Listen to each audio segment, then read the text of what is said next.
ready? Yep. All right, it's 7 o'clock, 7:01, and call the meeting to order. Do a roll call. Hurst. Here. Lyons. Here. Cox. Here. Milliner. Here. Hartrath. Here. Raveler. Here. Steele. Here. Dick. Here. Husan. I am here. All right, there was a copy of the meeting minutes in your packet. Questions, comments, motions? Make a motion to approve. Support. Any discussion? Hearing none. All in favor of approving the minutes of the January 6th meeting? Aye. Anyone opposed? Moving on. Public hearing, special presentations, none. Public comment on non-agenda items. Can everyone hear me? If you can't, just say something. I'll try to pay attention. Public comment. Any person wishing to address the planning commission on non-agenda items only are asked to state their name and address for the record, limit their comments to 5 minutes, or 10 minutes if representing a group of persons. Opportunity will be given to address the planning commission on agenda items as they are called on the agenda. So, anyone want to talk about non-agenda items? Light poles? Yeah. Yes. Mike's coming. Yeah, go ahead. Well, do you, What are you doing? this is for non-agenda items. So, he's on the agenda. For the, He's under communications, which Okay. has been submitted, so there is So- not an official, there's no discussion so of we the are going to topic. do the light pole Yes. under public comment, Yes. okay? All right, Mike, come on up. All right, so I have just some quick fee here. My name's Mike Dietz, I live at 408 Lindenwood. There we go. I would like to talk to you all about our outdoor lighting standard. To start off quickly, this is what I emailed to you, so you have a complete paper copy of it. I don't think I have enough, so I'm just gonna throw 2 in each table, you guys can take a look at these. I don't think you have these materials, but maybe you do. And Mike, I have some links to on there. If you want Ah, to go to a screen. That's super. additional. This one. Okay, just to start out, so I'm not a fortune teller, but I can identify trends. And like the frog in the proverbial pot of hot water, these trends can get to a point where they're a problem before we realize it. I think that's where we are with our lighting standard right now. So I wanted to speak to that and ask us to make a change. So, and it's because of light pollution. And what is light pollution? Is there like a clock? Who's telling me when 5 minutes is up? I'm gonna start a timer right now. You're gonna like wave your hand, give you a little bit of time. 3 seconds. So light pollution comes in a couple of different styles, types. Light trespass is the one where you have a light in one property and it's shining into another property. Glare, it's not like a glare of a light reflecting off of the surface. Glare in this sense is a sensation caused by excessive and uncontrolled brightness. Think of somebody shining a flashlight in your eye when you're outside at night. And the third typical style of light pollution is sky glow. And you see that like over Walmart, you see it over Flint, that dome of light that's reflecting back down. But if we want to control that kind of light, we need to measure it. So light's typically measured in foot candles.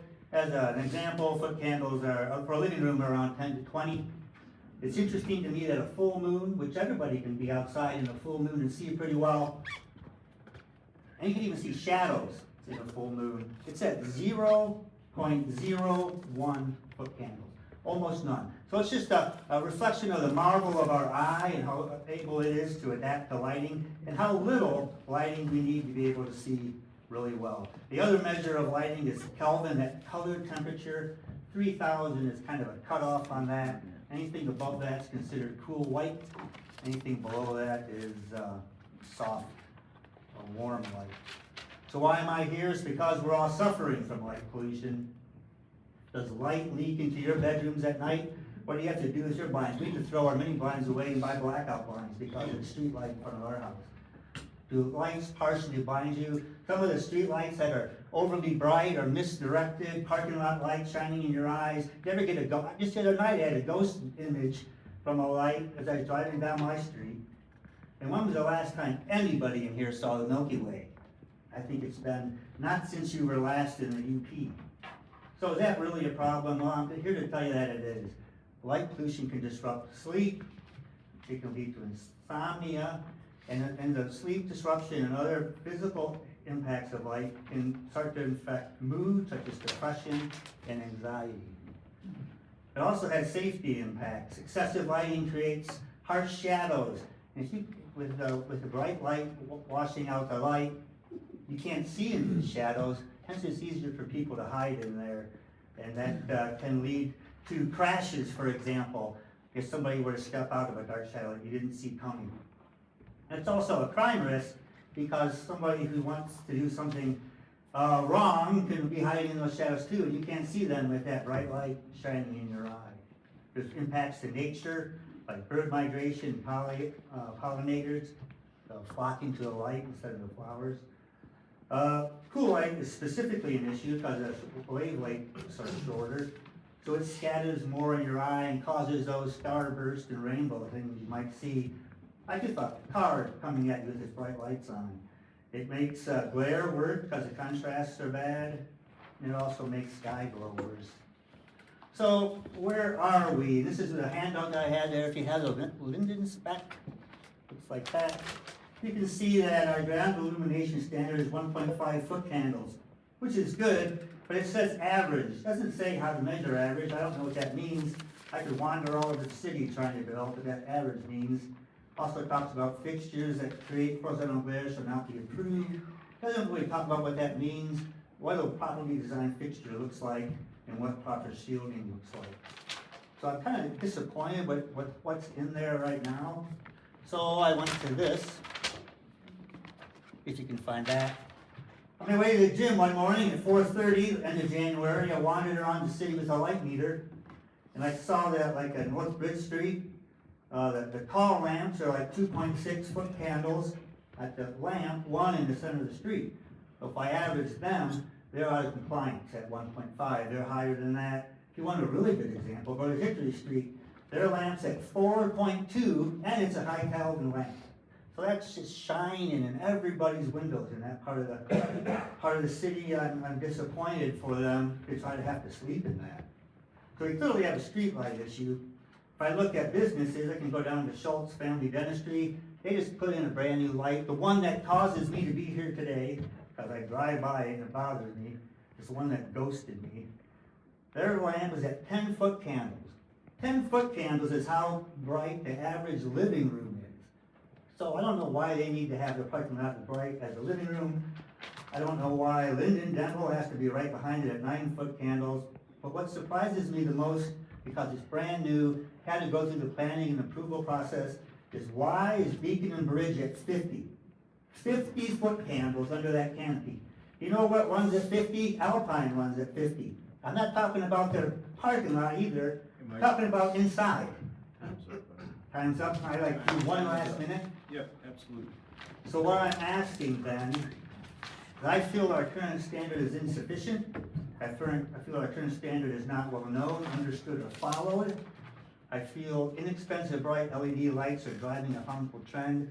So I ask that you together, or you form a committee, to recommend an update to our lighting standard, of which I would volunteer to be on. Thank you. Thank you, Mike. Appreciate it.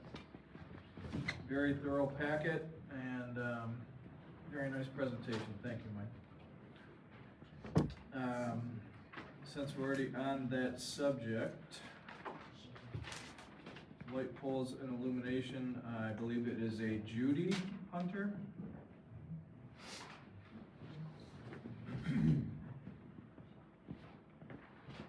Hi, my name is Judy Hunter. I live at 510 Hickory Street. I'm here actually because Mike asked me to come. I live on the street that was so heavily illuminated. The light pole that is right across the street from me illuminates 4 houses to daylight during the evening. I did have to get rid of my blinds and get blackout blinds in there just to be able to sleep. If I need light in my room, I just have to open up a blind. And I've got plenty of light in my bedroom to illuminate anything in my bedroom. The lights are very, very bright. I've been on Hickory for 24 years. When I first moved in, all the lights were sort of an amber color, lighter color, which there are 2 of those on Hickory still. But all the rest have been replaced by the bright white LED lights. And they really are incredible. I can take my dog out at night and walk her without taking a flashlight, which is great for safety maybe, but it's not so great for sleeping, for the animals, for the birds that are migrating and those type of things. So I just wanted to let you know what's happening on Hickory Street and where we're at with it. It's very bright, and I agree with Mike that we probably should look at maybe a group that could put some new ideas together on how to bring that illumination down. Mike and I are both on Parks and Rec, and I would also volunteer to be on the committee if you put a committee together. Thank you. Thank you.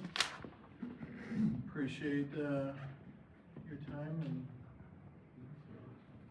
comment. Thank you. Leanne Eastlick. And I apologize if I butcher anyone's name. I'm It kinda wasn't used to that it. bad, it's I- Luann, it was close. Oh, That's Luann. Yeah, I thought it was 2 E's. Sorry. it's my wrong, I'm sorry. You haven't seen mine. I did want to back Mike up a little bit on this. I have no idea about lumens or lights or candles, he's the expert on that, so I don't want to talk about that. But last summer, the Parks and Recreation had a bird man come down from Genesee Parks and Rec to talk to us there about some things to do with birds. And one of the things that I found out was that birds migrate at night. Birds migrate at night. I did not know that. So I was really interested in that and got to thinking about it. And when Mike said something about looking at the lights in the city, it made me remember that birds migrate at night. And we are indeed, with our lakes and our rivers and our woodland and all of that, a great migratory area for the birds. And I don't know about anybody else, but I have bird feeders and bird houses, and if the squirrels don't eat all the food first, then I get an awful lot of birds. So I think that this is a wonderful thing to look into and check on, if not just for us, but because it does say something about the environment that we live in and the nature that we love. And maybe we could even save some money in the city by bringing down the light just a little bit. So for those 2 reasons, I just think it's a really good idea to look into it. Thank you so much. Is there anyone else that would like to speak on the lighting suggestion? Mr. Chair, Yes, sir. since we're on the subject, Mr. Young, we do not regulate streetlights, correct? That is correct. Our zoning ordinance doesn't pertain to public lights. And Mr. Grice, can we, with consumers, since they're not our lights, have any input on their lumen output or color temperature? To my knowledge, I don't think we can, but you would know. It's a good question. I'd have to contact consumers and see what their replacement program is like. All right. Thank you. I always forget to hit this button. It'll be nice. All right, so we still have, we're still in public comment. I do have 2 more cards up here. One is Forest Ridge Glens design a water problem, but the other one is a Lot 41 homeowner. I'm assuming you guys want to talk about the unfinished business item. Correct. So if you guys don't mind, I'm going to hold this until that comes up and you can speak when we're actually on that topic. Okay. Make sense? Anyone else want to talk on non-agenda items only?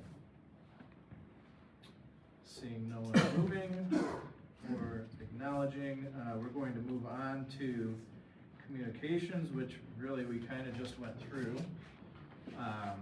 Again, Mike, thank you for the presentation and putting everything together. Myself, as an electrician, I get it, believe me, and driving around in the dark and seeing, spotlights blinding us as we're, trying to stay within the lines, it's pretty tough, so, we will do our part in, trying to make sure we have the best interest of the city in mind, so. Mr. Chairman, Yes, I sir. have a question. Sure. For Don, what is the limit of authority and responsibility for the lighting that we do not have influence on? Would it be only the street lamps and the traffic signals? So we do have jurisdiction over the decorative lamps that are in the downtown area. Okay. Everything outside of that, as far as street lighting goes, would fall under consumers' energy. Okay.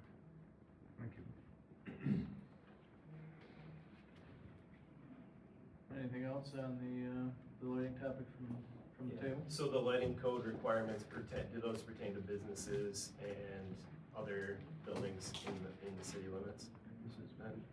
Our zoning ordinance requirements that Mr. Dietz did cite pertain to private, basically within private properties. It wouldn't cover public properties, so we have no jurisdiction to tell consumers, you know, our zoning ordinance doesn't apply to streetlights. Right. Now, of course, as a city, we have control over our own streetlights and the design and, you know, output of those. Yeah, okay. I mean, I definitely think it's worth looking into. I teach astronomy at Linden High School. I've taken some astronomy courses, and one of my professors, it was kind of one of his big things. And he cited a similar, I think Mike cited a crime research study, and it shows there's really very low correlation between highly lit spaces and a reduction in crime. So that would be worth looking at if people want to cite that as a reason to have more lighting. In terms of businesses, I think you could try to persuade them with, there's high quality, low cost camera systems with infrared cameras that would probably do way more good than a very bright light if you're trying to deter crime. So, I mean, I think there's viable options for businesses instead of putting a spotlight in front of your building. But obviously the streetlight's a totally different issue.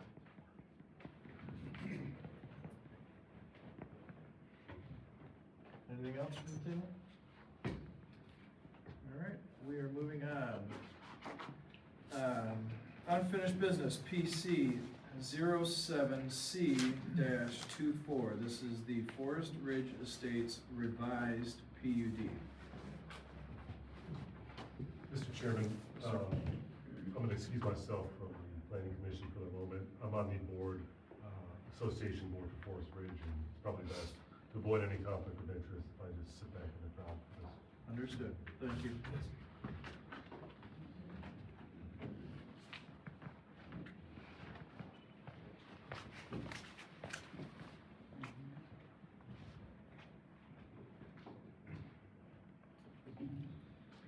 Mr. Chair, I can give a background on this item before we hear from the applicant.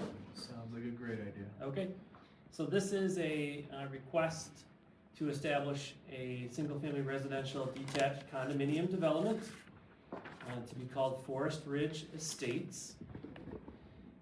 The proposal is to develop 30 single-family residential homes at the site. We have seen this in front of the Planning Commission several occasions. First, it went through a preliminary review process called preliminary plan review, and a public hearing was held as part of that initial process. The preliminary plan for the project was approved after holding a public hearing in February of last year. That gave them the ability to move forward with final plan review, and that's the stage that we're currently in. So they initially provided the first round or version of the final site plan was presented and heard in July of last year, and the ordinance requires a second public hearing, and that was held in July. It was tabled for additional information. They appeared before us, I believe, in November. It was tabled again, and now they have provided revised information, and it is before us again. This requires planned unit development approval, and ultimately, you, the Planning Commission, are a recommending body in this regard. So you will need to provide a recommendation to City Council, recommendation of approval with conditions or denial. And the final step in the process is have it go to City Council and for them to make the final decision on the planned unit development proposal here.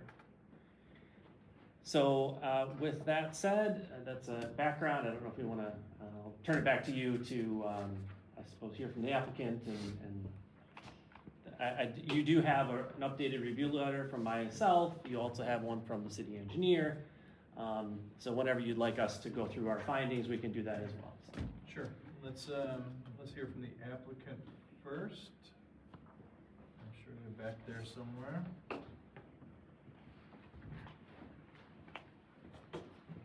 My name is Jamie Nemmer, 8 Humble Point, Linden. I think Adam summed up exactly what we're trying to do and the process that we've gone through to be here at this point. I know the last time we were here, there was a couple items that you guys had requested, storm drain issues, as well as the wetland delineation. I think we've got those two things, the wetland for sure, the delineation on that has been turned into you. And I think we've got a solution for the storm drain issues. All right. Are there any questions for the applicant at this time? Would you like to go through the review letter and all of that first? All right. Okay, I can go through my review letter. So this is later in the packet. So this would be the wage trim review letter dated January 30th, 2025. We provide a background, which I've already gone through, kind of the history of this project, how we got to this point.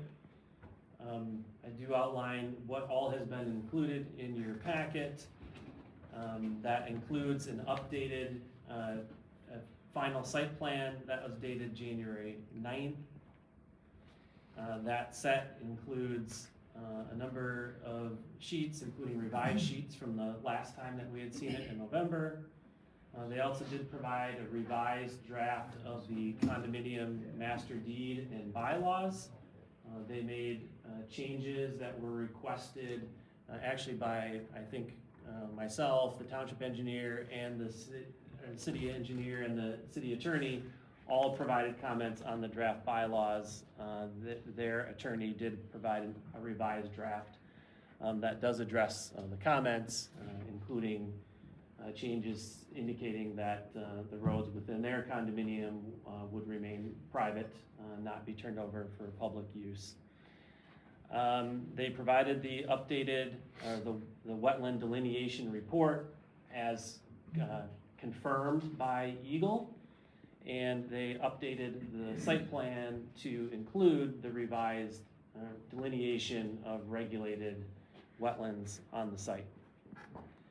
So they've also provided a statement of intended development and construction timing as required by the ordinance, and some additional materials in the packet.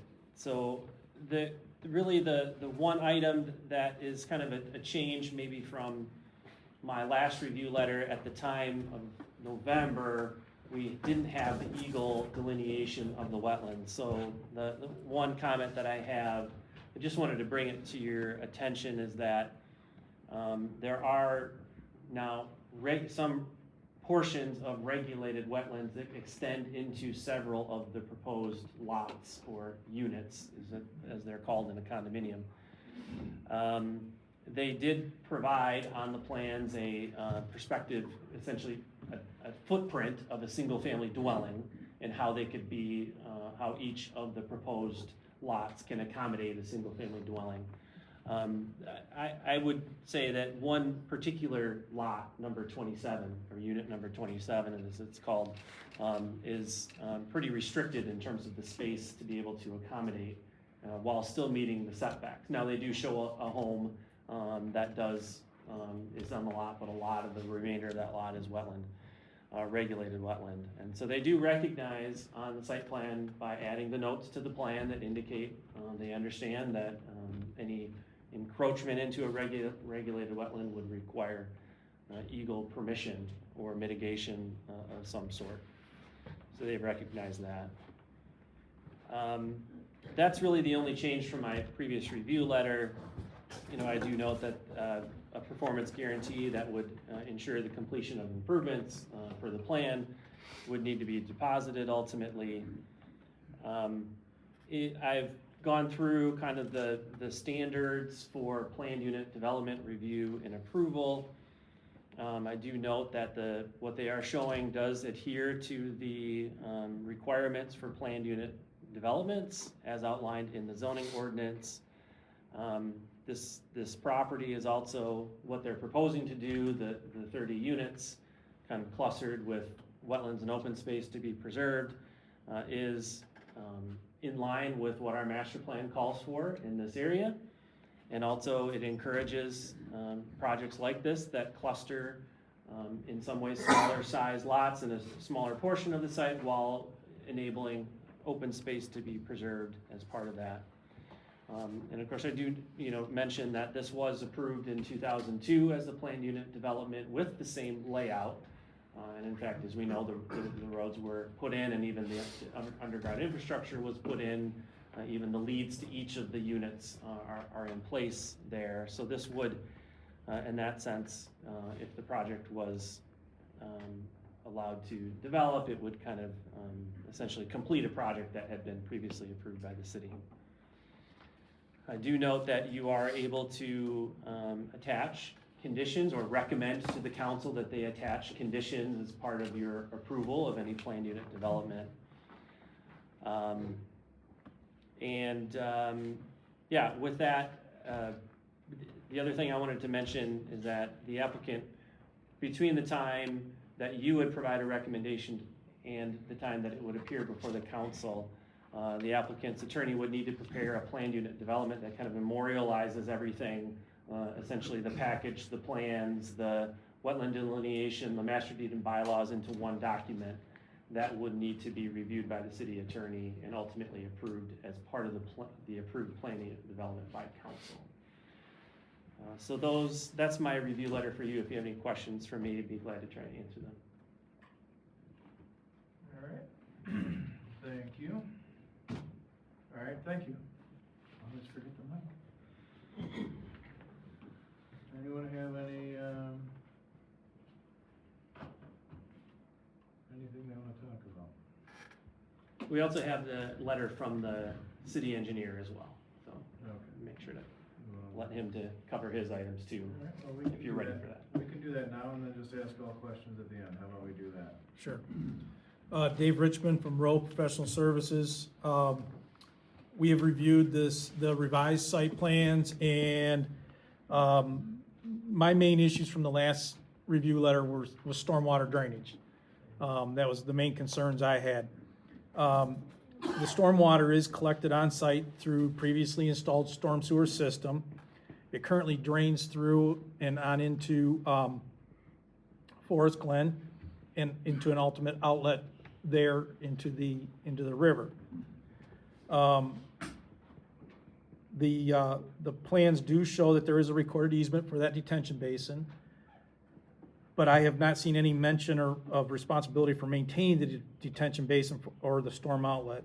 The applicant needs to provide recorded documentation or written approval from Forest Ridge Glens regarding the use and maintenance of the storm sewer and stormwater detention basin.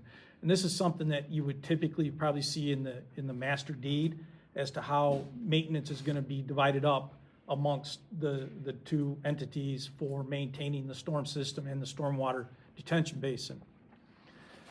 Now, if you remember the last the last set of plans, I had concerns with the way the detention was shown, as it was showing stormwater detention up onto the adjacent properties. That has since been revised to show that the detention itself is in the detention area, but they are still showing what they call freeboard.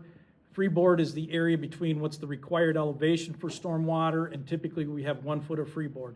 They are still showing encroachment onto 2 of the units, Unit 40 and Unit 41, and they're showing that it has to be some fill put in there so that it can bring that freeboard back out. So they're showing fill on those adjacent units. I've noted that if you're gonna have the fill on there, they need to get permission from the adjacent property owners for that fill. You can't just go in there and start filling on the property. I'd asked for calculations, revised storm sewer calculations, which they have provided, and they do appear to be correct. I will dig into those more as we get into engineering review as we move forward with this. But from my going through them, they do appear to be correct now. And they did show calculations of the hydraulic grade line. The hydraulic grade line is essentially the theory of where water is going to back up if the pipes are flowing full. We've had a storm event where the water is going to back up. They do now show that hydraulic grade line elevations, and what it shows is on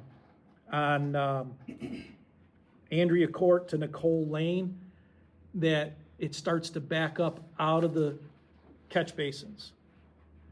Now, what the applicant has proposed on this set of plans is a secondary detention system. It hasn't been designed yet, but there is an area for a secondary detention basin, which could potentially alleviate that issue along with some of the flooding issues that we have on Nicole Lane. But we still have to work through all those design aspects during engineering plans. I have talked with the developer, and I have stressed that if we can't make that work during engineering, that there is a good chance they're gonna have to come back before the planning commission if they have to make major changes to the site plan itself. So that's something that we're gonna have to work through during the engineering plans and the construction plans to ensure that we can make the stormwater system work properly and meet the requirements of not only the city, but also Genesee County Drain Commission. And then the only other comment that I have is regarding the roads, and just that when we go through to develop the roads, there are certain areas that are gonna have to be completely cut out, removed and replaced, and then the roads topped over. But I would recommend that when they're working on the roads, I know this isn't gonna be turned over to the city, but so you don't have future issues, is that they're working with the same geotech or some other geotechnical company that understands pavement design, that can go in there and say, no, this needs to be removed, this is good, that type of thing too. Otherwise, you're gonna be right back in the same situation that you have on other roads where you're in 5 years, 10 years, you're back in there repaving it. So that would just be my recommendation there. So based off of the revised plans, and I looked at it and tried to see if there's a way to engineer it, and I believe there is. It's gonna take a lot of work to engineer it, but I believe we can make, that they can make it work to meet all the requirements and make sure that we're not impacting the other residents or anything around there. So based on that, I don't have a problem with us moving forward to the next step if you would want to.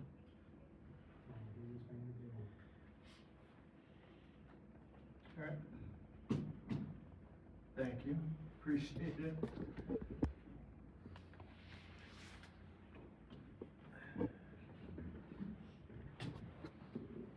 Is there public questions? We do have two.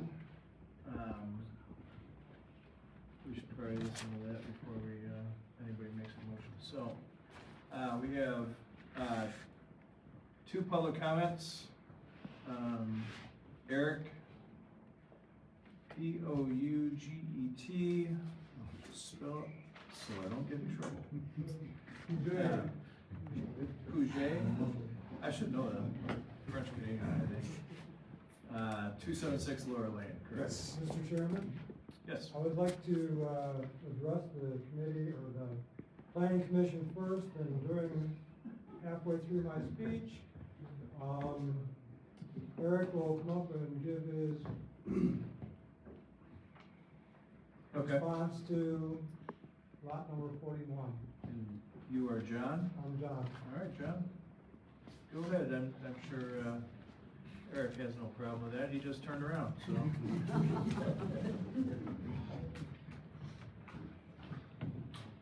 Okay, I'm John Hill, and I live at 292 Laura Lane, lot 39. And I'm addressing the planning commission on behalf of Forest Ridge Glens Condominiums Association Board of Directors and the co-owners of Forest Glen. There are water problems in Forest Ridge Association and Forest Ridge Glens Association that needs to be addressed. The HOA and co-owners have had standing water in the yards, some pumps running as much as every minute, and the underground flowing springs. The land in the subsoil is saturated with water, and the water flow under Ralston Road and the ditch on the east side of Forest Ridge Glen supplying the wetlands in that location, and the vacant land on east of the Forest Glens has standing water, and some of that water is flowing towards Forest Glens, or Forest Ridge Glen. And then the water overflows over the north curve of Andrea Avenue and floods the street in the locations of lot 1 through 3. And all the water increases the flow rate and the velocity of the water as it travels down towards the detention basin. And I brought some pictures to show you what's happened. And when we get to the drawing on C7, I would like to point out a few things on the drawing for C7. But in the meantime, when they're bringing that up, I'd like you to bring some pictures. And this is the event happened in May of 2024. And you'll see these pictures. This is the delineation pond that we're talking about. And here's the pictures from up on top, if you want to pass them around. And there's the one picture there, shows you the picture of the railroad bridge across the delineation pond. On C7, there is a bridge behind lot number 40. And it's a walking bridge to walk from one side to the other. And in my next part of the thing I'm going to talk about, this is next to the house, this area right here.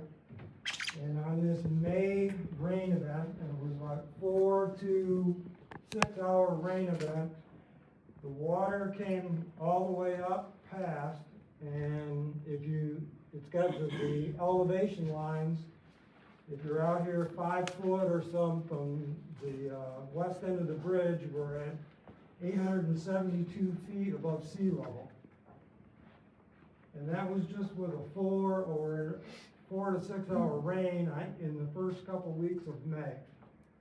So I want to address some other items that's on the C7 that I think that should be on the drawings.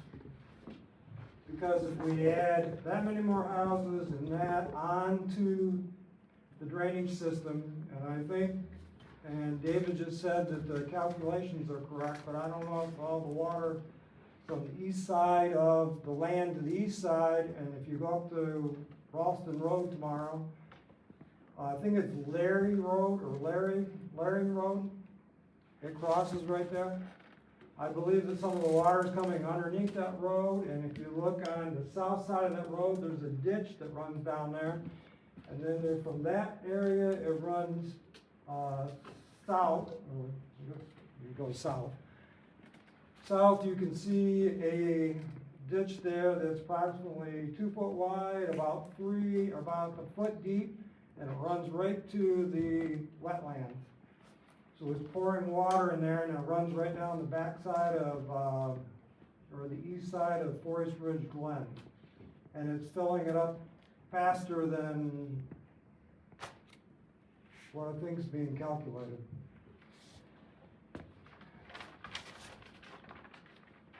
So now that we have drawing number C7 up there, in my opinion, what is happening from the increased water flow and velocity causes the underground water pressure that backs the water into the foundation drainage system, and the sump pumps run non-stop.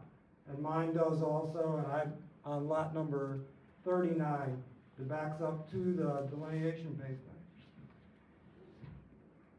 There's a list of, and there's probably several of the homeowners, co-owners of the Forest Ridge Glens that are sitting in the audience today.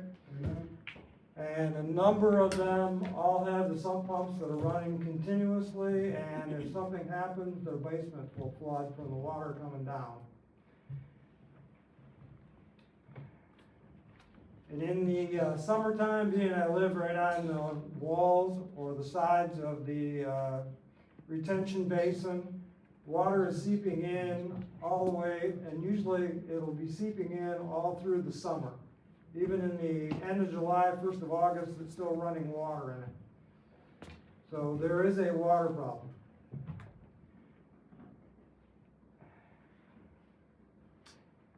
So the next item I would like to this is a list of items that the Forest Ridge Glens Board of Directors requires on the print, or the plan.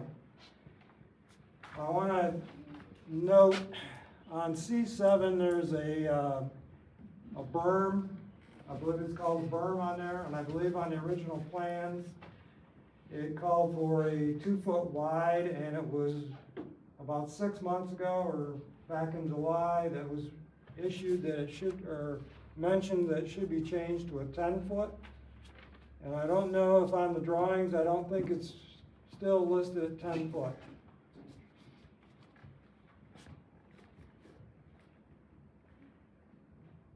Wide. And this has been, I thought that should have been revised. If it was going to be revised, needed revised, it should be on the plan 6 months later.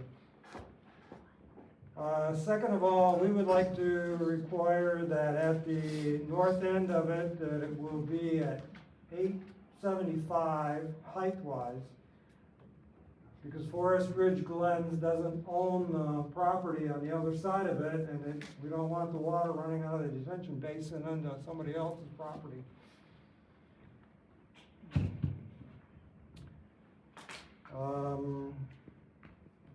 The next item is, shows a spillway down here next to the river, Shiawassee River. I'm calling it a spillway. I don't know if anybody else does, but I'm using that term. And it's noted on there approximately 52 feet. And I'm going to, would like that moved over 18 feet to the southwest, so it's located on Forest Ridge Glens property and not the owner to the east of us.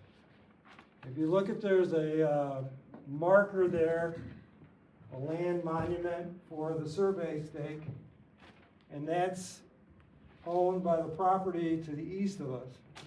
So where the outlet of the delineation outlet tube, our property that would be adjacent to the river, it probably starts about that location.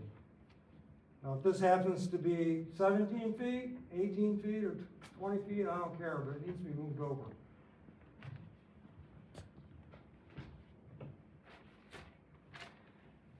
And then on page C7 again, we want the freeboard set at the maximum of 87.3 at the spillway. And on C7, the 100-year storm event standpipe number 2 set at 872. And on page C7 again, the 2-year 24-hour event standpipe 1 set at 689.5. And I showed you these pictures here, And right now, there's a 18-inch culvert that runs out of it, straight with no restrictor on it, and it still floods in 4 to 6 hours.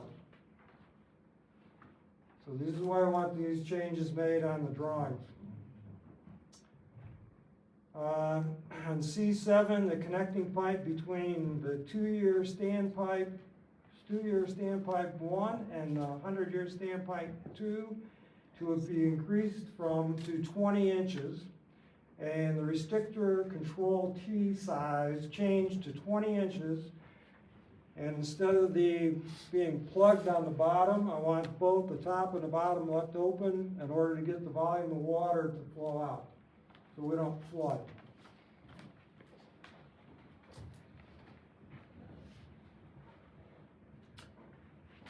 So now we're coming to the area of the C7 proposed fill area on lots 40, 41 to be removed from the drawing. And the board of directors from this says not allowed. So now I would like Eric to come forward, and he owns lot 41, and have him tell you about what he wants to do about it. And when we're done with that, I'm gonna read a letter from the owner of lot 40.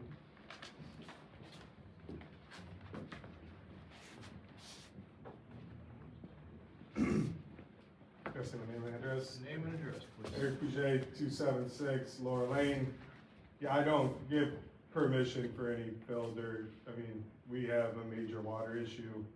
As it is, we're at the bottom of the hill, so any water drains down to us. Some pumps run nonstop. If you go to the house next to me, 2 days after it rains, you can take a step in his backyard and you sink down 3-4 inches. It's terrible. And where they want to build those houses is a total swamp.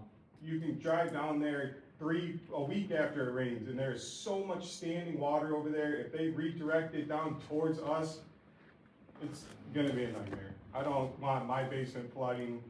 I have a walkout basement, and from what he's telling me, they wanna raise my lot, so then changes the grading on my property to, everything's gonna then funnel into my house. No, I don't give permission to anything going on my property. So that's basically all I gotta say. Thank you, Rick. Thank you.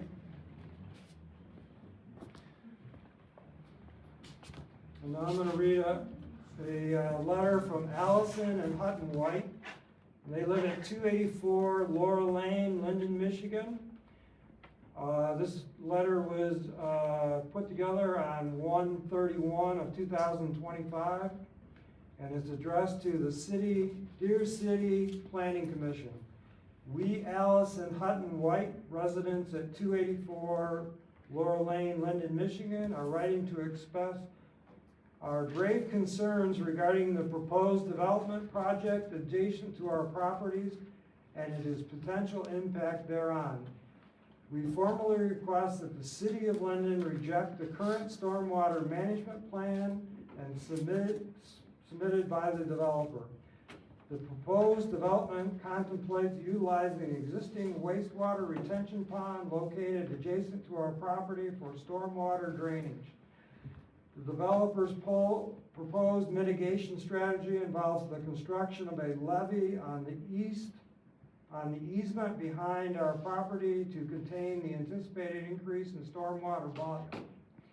This process solution is patently unacceptable and raises a serious concern regarding the potential detrimental effect on our property and the surrounding areas. We are deeply concerned that the proposed levee will impede the natural draining of the stormwater from 284 Laurel Lane and the surrounding properties within the cul-de-sac. Specifically, we are concerned that the levee will prevent the stormwater runoff from these properties from entering the detention pond, therefore creating a significant risk of water pooling in our backyard, potential foundation damage, and in the worst case scenario, flooding our home. The current proposal effectively shifts the burden of the development's increased stormwater runoff onto our property, transforming into a potential retention area for the entire cul-de-sac. We believe the proposed stormwater management plan is fundamentally flawed and fails to adequately address the potential negative impact of our property. It is incumbent upon the developer to devise an alternative solution that does not create a direct and substantial risk of harm to the neighborhood's property. Shifting the burden of the stormwater management onto the innocent homeowners is not the responsibility or acceptable development practice. We urge the City of Linden to reject the current proposal and require the developer to submit a revised stormwater management plan that mitigates the risks to surrounding properties, including 284 Laurel Lane. This plan must demonstrate a clear and effective strategy for managing the increased stormwater runoff without negatively impacting the existing properties or creating new drainage problems. We have experienced considerable frustration over the past year due to this process development. The communication with affected homeowners has been minimal. If that, we have not received ample notice of relevant meetings which we desire to attend but have limited ability. We both work full-time jobs, one as a general surgeon resident taking care of Genesee County residents and a highly demanding schedule. We respectfully request that the City of Linden consider the undue stress this situation has caused and reject this ill-conceived proposal. Sincerely, Allison and Hutton White.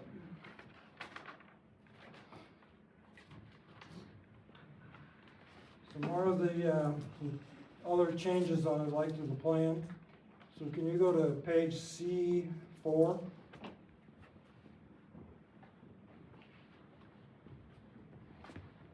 There's a proposed detention basin to be added on the west end of the proposed development. This needs to be drawn to scale and connecting storm drain piping layout and the detention basin volume calculations.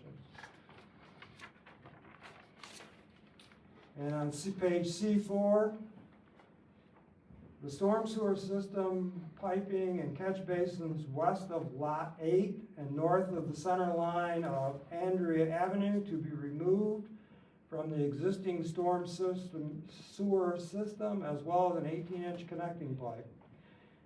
Page C5, if you want to pull that one up. This is a question. Proposed swale ditch located between Grand Trunk Western Railroad and units 17 through 26 that terminates into the wetlands behind unit 27. How much additional water will be released into the area behind units 33 through 37? And some of those people are here tonight, and right now their sump pumps are running non-stop. So I want to know how much more water is going to be directed right down to them. And they live in the Forest Ridge Glens HOA. And the next question is, on C5, what is the City of Linden setback ordinance for the distance in between a house and wetlands? And looking at more importantly to units 1, 13, 26, 27, 28, and 29 on the plans. Because as of they're saying right now, they're currently setting adjacent to them, and they're showing them on the line. Stating the current problems the Forest Ridge Glen has with groundwater and runoff water, that the number of units proposed for the Forest Ridge Estates is reduced from 30 units to 22 units. And this will be a comment, so it's on the record. There will be no more access to Forest Ridge Glens property by the contractors of Forest Ridge Estates without written permission from the Forest Ridge Glens Board of Directors. When permission is granted, the directors will need the appropriate time to inform the co-owners before access is granted. This does not limit the contractors and the citizens traveling from Ralston Road and turning onto Laura Lane to Andrea Avenue. So the road's still open, we're not blocking it, but we've had people walk onto the property without being noticed or without any prior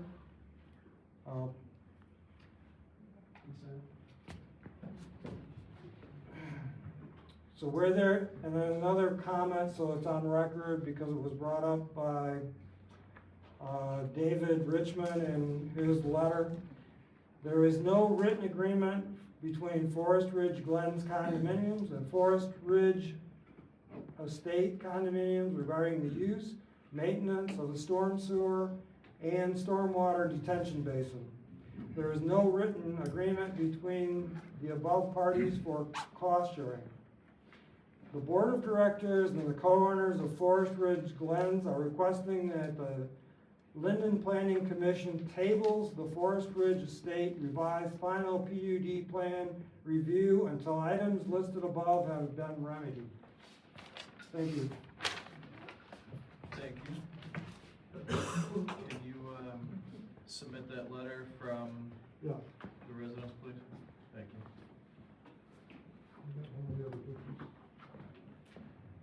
Down on the other end. All right, any other citizens wishing to comment on item PC 07-24?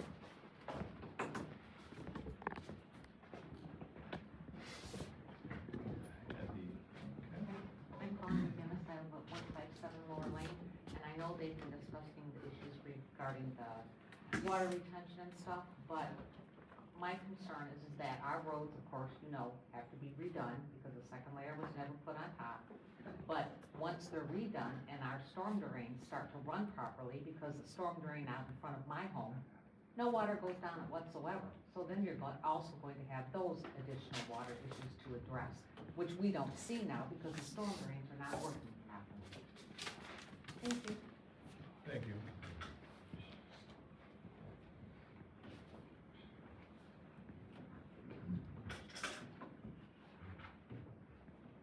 All right, we've had the applicant up, we've had the citizens make their comments. We've had some recommendation letters. Where do you guys want to start?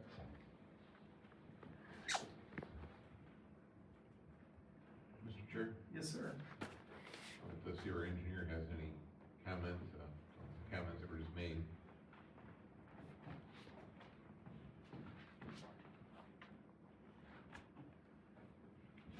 Battery died.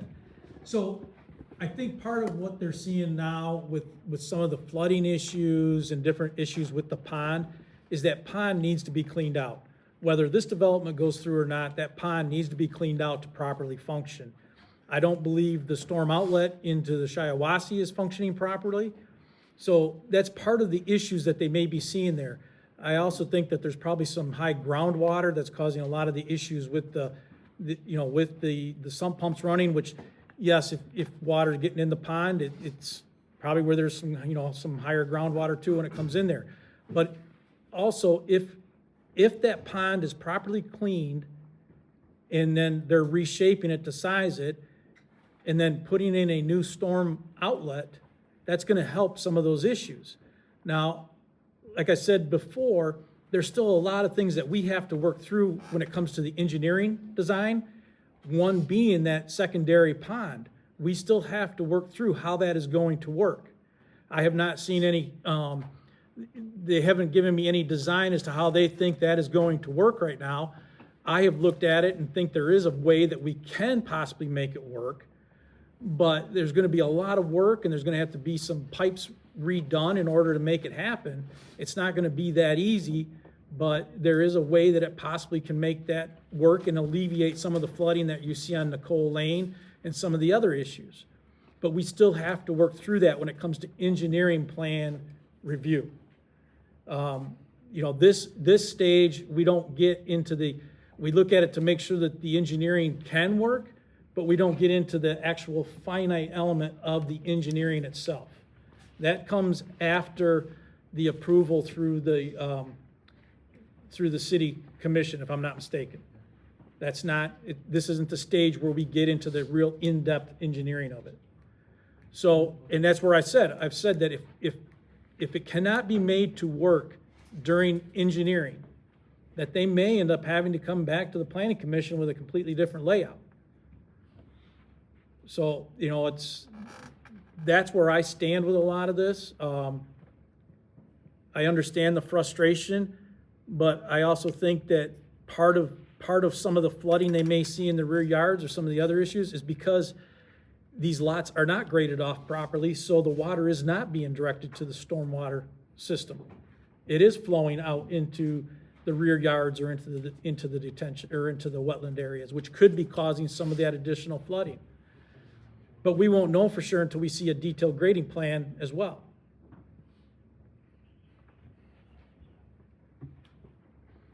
There's still a lot of engineering work we have to do to make this work. And they have to get approval from Genesee County Drain Commission as well as through the city.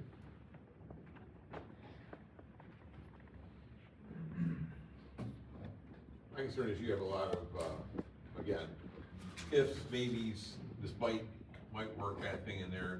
You know, we don't have the other, we don't see the other detention basin. Lot 40 and 41, obviously, seem like they've been taken off the table for detention pond there, so that's gonna obviously affect, calculations and grades and such.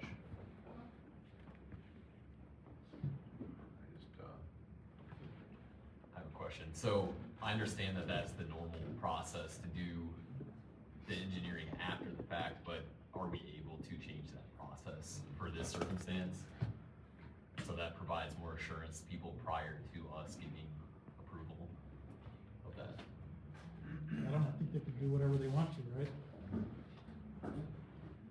If you'd like to see the additional information, with the more detailed information, up front.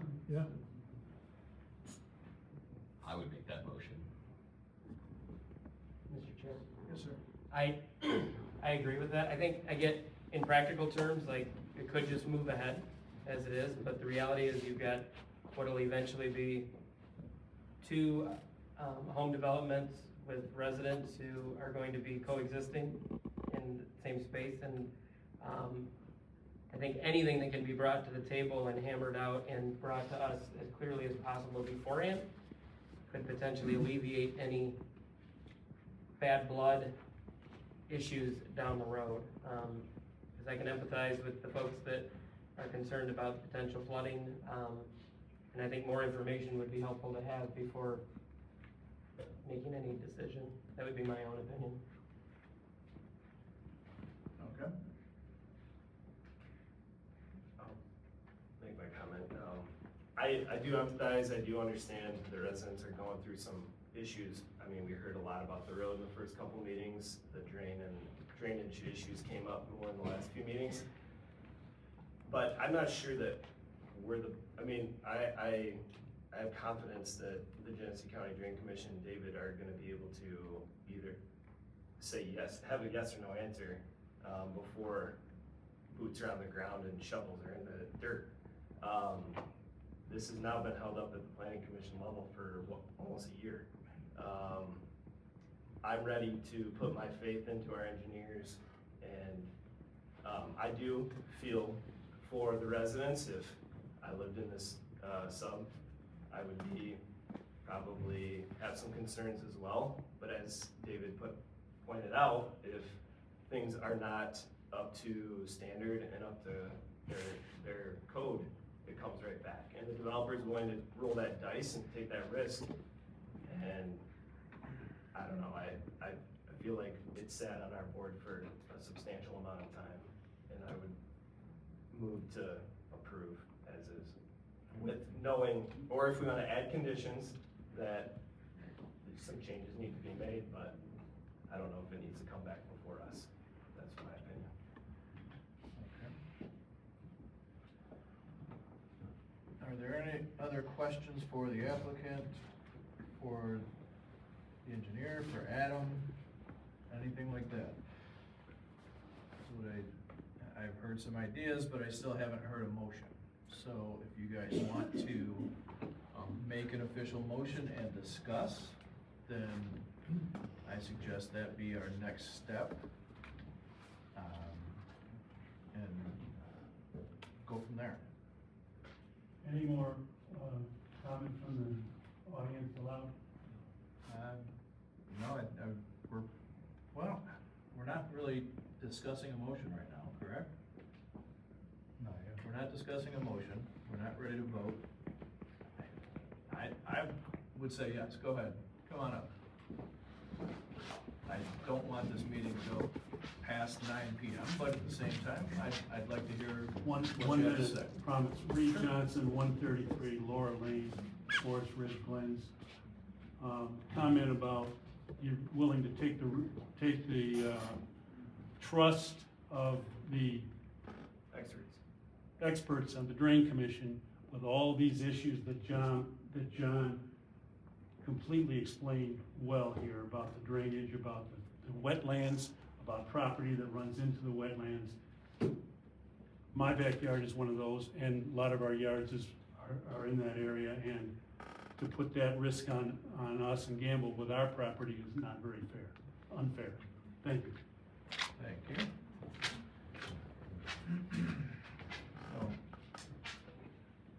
Mr. Chair? Yes, sir. One additional question. And, Mr. Chair, could I just say one thing? He lives on the other side of the road, way up the street.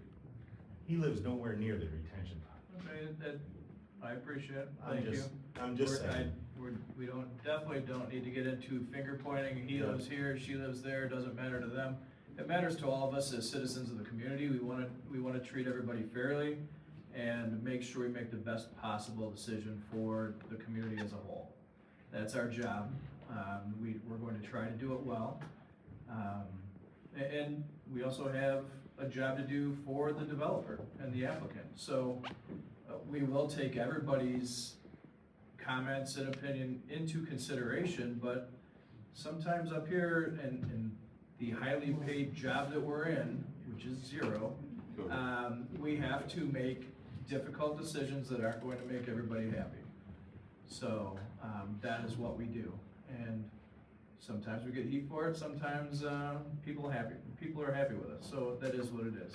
I saw a hand in the back, so if you want to come up real quick again and say what you need to.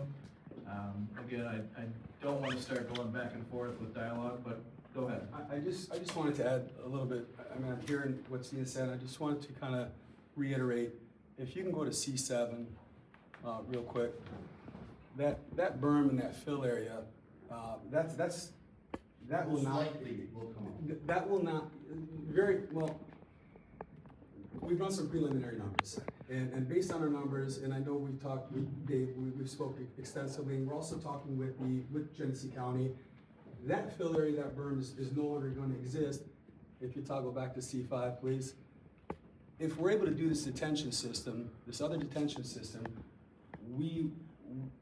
again, based on our preliminary numbers, we will have the proper calculations so that the berm and everything that currently exists will not be affected. If that additional detention system if we're able to achieve that. And again, based on our preliminary numbers, everything seems to be working out in our favor for that to happen. With us doing that, it will eliminate all the flooding in the, I believe it's in the Cole Lane, the cul-de-sac in there, because now that water's got somewhere to go, which will be properly fed into the storm drain. So I think what people are questioning, the lots, I believe 39, 40, and 41, they won't be affected if this new detention system is gonna go into, again, if the load calculations will work with that, they won't be affected. I just wanted to make that clear. And also, we are here at the Planning Commission meeting. We've been here a multitude of times. We're at the point right now where we wanna move forward, but in order for us to move forward, we've gotta get something approved so that we can finalize it. And in the event these calculations don't meet criteria, whether it's the City of Linden's or Genesee County Water and Waste, then we'll come back before you and come up with something new that does. To run all these calculations, to do everything now is definitely premature. we're coming with ideas that we think are going to resolve any issues and solve whatever problems that currently exist and alleviate any problems that may exist in the future. And we think we've got this. We're just asking for approval so that we can move forward, so that we can get the proper load calcs, so that we can continue with doing with the engineering. And like you said, there's a lot of engineering work that needs to be done. We need this plan approved so we can do those. And before city council, obviously, all the i's will be dotted and t's will be crossed. Thank you. Thank you. All right, thank you. So, yes, sir. So I'm concerned about the number of times the word "if" has come up this evening, both from our paid consultants and from the developer. I understand the need to move this thing forward, and I'm not trying to drag my heels or anyone's heels unduly.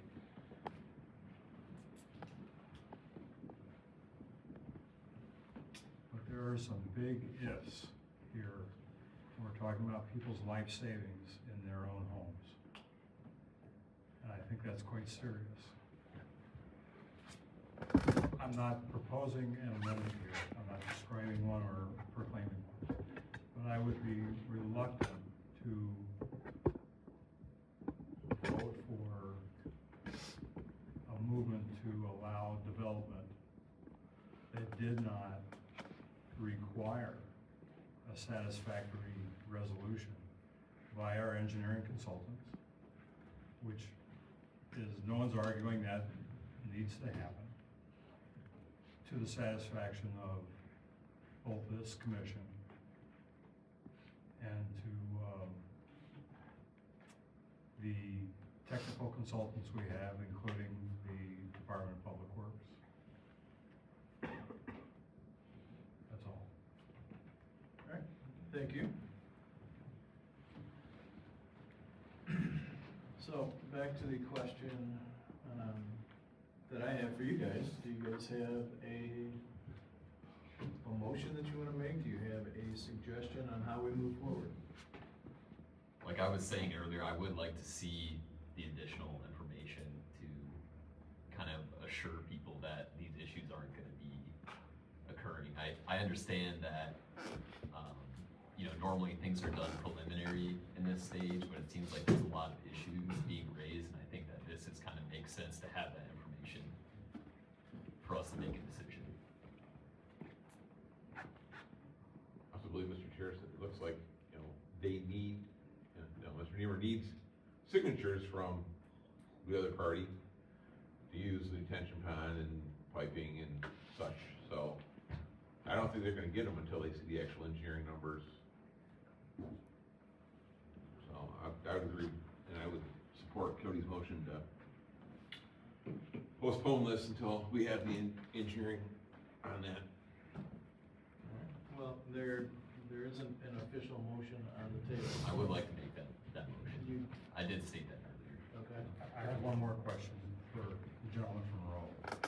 Can you make a confident approximation of how long it will take to have a conclusion from your part that the numbers add up and that the secondary retainage and that the proposed revision to the drainage directions and lines will prove that this will work?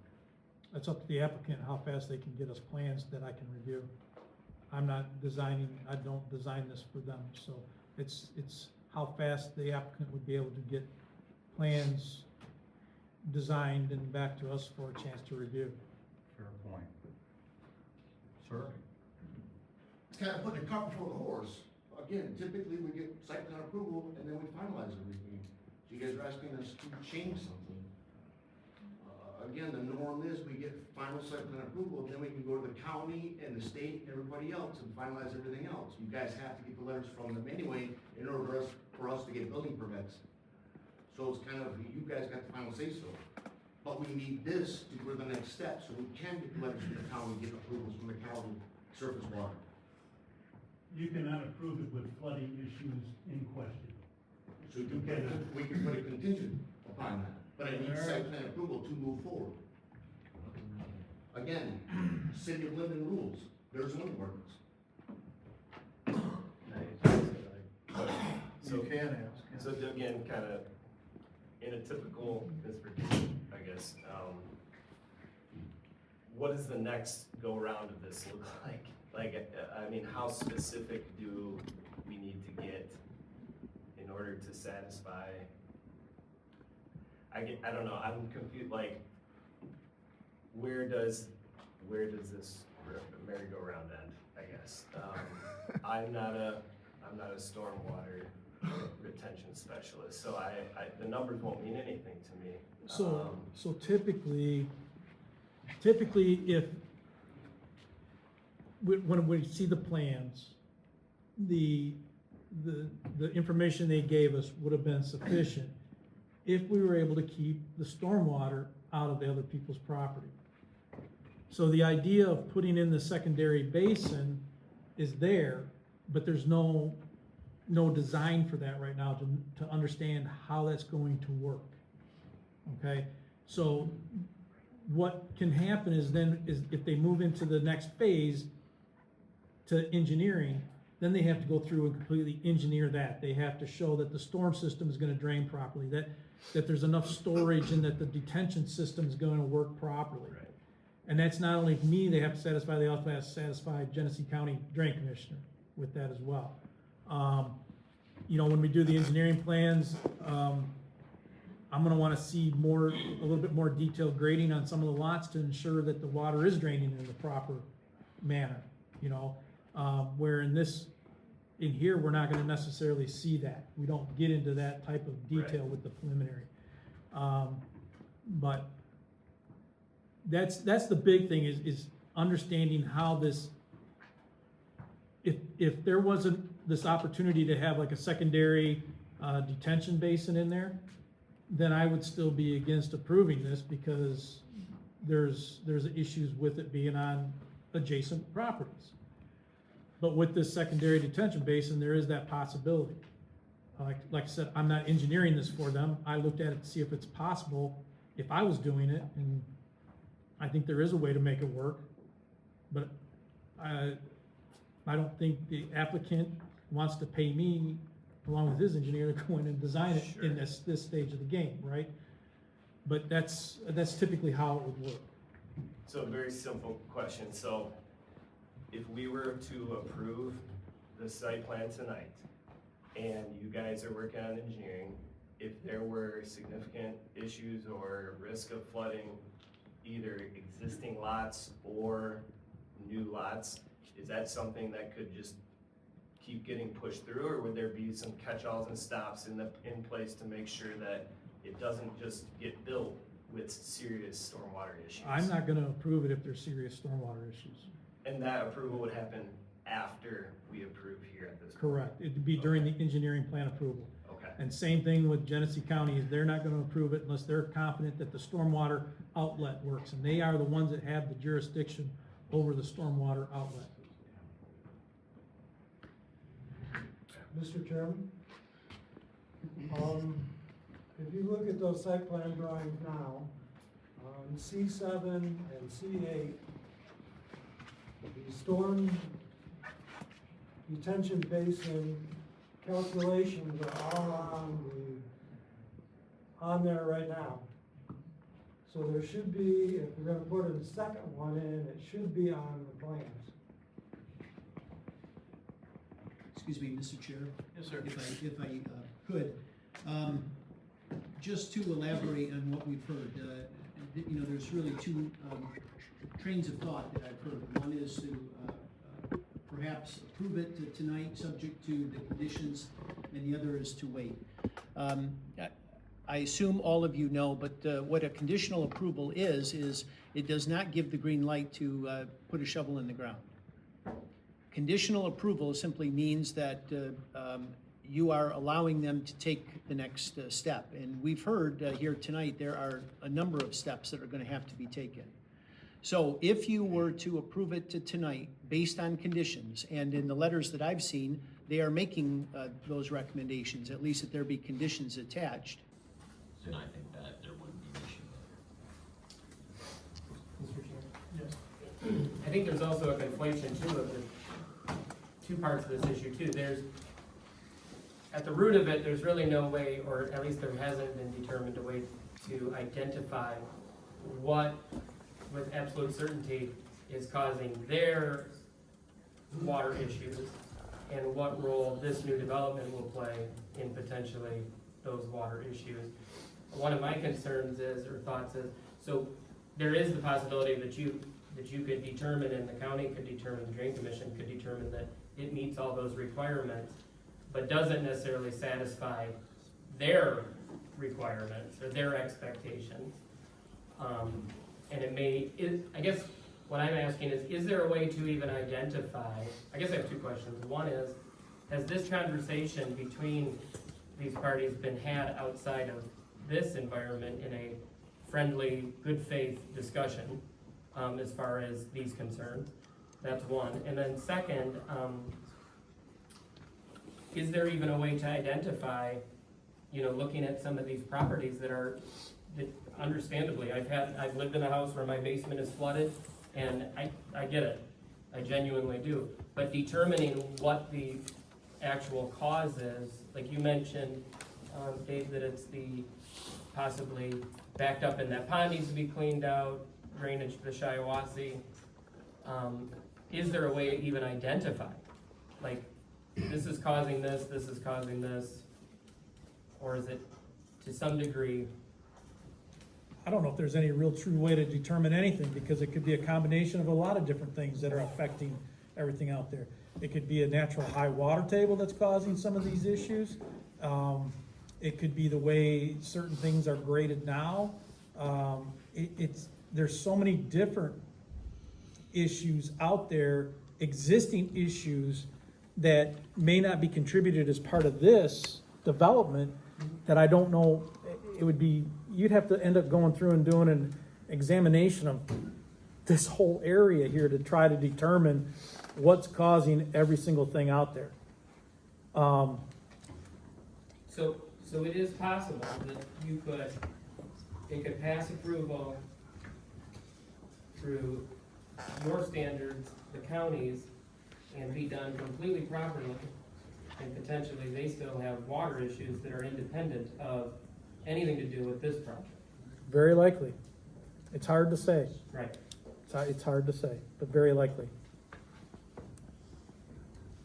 And then my other question, and I don't know if there's an answer to this one, and I don't know if I'm supposed to address the public or not, but a lot of these things seem like, hopefully these would be like good faith conversations, but it looks like I could see that with like the road issues and whatnot, that there's been obviously disagreements there as well. But as far as just sitting down and trying to say, hey, here's our concerns, but I don't know if that's happened or not. I can speak to that, and of course, you have in your packet some of the correspondence back and forth about the roads. Correct. And that comes back to the comment I made earlier. It was adjourned once, if I recall, so that they could try to resolve their issues about the roads. We're now talking about something completely different. So you can't base your decision on whether or not they've had conversations or. Oh, no, I understand that. But I am concerned. I am concerned that if you send them down the road of working out the stormwater and it is denied, or there's another roadblock that is thrown up, that's a concern to me. So can we put some sort of condition on it specific to the water? Well, you could. You could say that you are conditionally approving this, and you can identify as one of the conditions that the engineering, all of those things are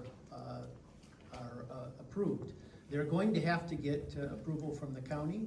They're going to have to satisfy city standards. So that is exactly how you address that concern. Is you're saying it meets it in all other respects. And we want to see that before a shovel goes in the ground. The only issue I have, Mr. Chair, is the simple fact that once we approve this and it goes down the road, the citizens' next chance for comment on this is gonna be at city council meeting. This board has been talking about this for a year. City council is going to be getting it a 15-minute quick rehash and have no idea. I would like to be able to have the engineering, and, have us as a board and the citizens know that we did everything we possibly do before we send it to council to vote for a PUD approval. We took the road issue, I think we've pretty much settled. The water was an issue to come back to us with all the calculations that we asked for. We've got some of the calculations. The second detention basin wasn't even on the board when we were talking about this at the last meeting. It wasn't even, in theory, when we asked for water calculations for this site. And I think we need to at least see a second basin on the board and some plans to see if it's gonna work. I understand your concerns, but there's a process in place. We have our engineer, we have the county engineers, we have city council. There's 3 different stop points that can be had, right? So if those numbers don't match and they don't work for the plan that's in place, the first stopgap is city level turns it down, it comes back to us with a different plan. The next step is, or if it does work through the city level, the county looks at it, says, okay, well, wait a second, let's look at it a little deeper. It doesn't work, bring it back to us, or work a little longer to make sure it works, whatever. So there's your second option, and the third one is, city council still has to do their due diligence to get the job done that they're elected to do. It's not our job to take the place of the city council. It's our job to do our due diligence, and we've been doing it for 10 months. So I get that we want to bring every bit of information that we can to council, but at the same time, we have to be fair across the board to everybody and the process. And the process is in place for a reason, that these checks and balance systems are in place for a reason. In my opinion, we should move it forward and trust the process.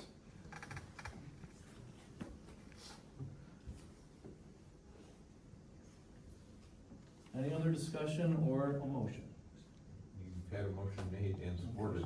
I didn't hear the motion, and I didn't hear specifics of the motion, or we could talk about that specifically instead of going back and forth on items that don't matter. I'm ready to make a motion if you want. No, hold up, I'm told we already have one. So Yeah, I made the motion earlier, but So can I get the exact verbiage of the motion so we can go on record? Did you guys hear a motion being made?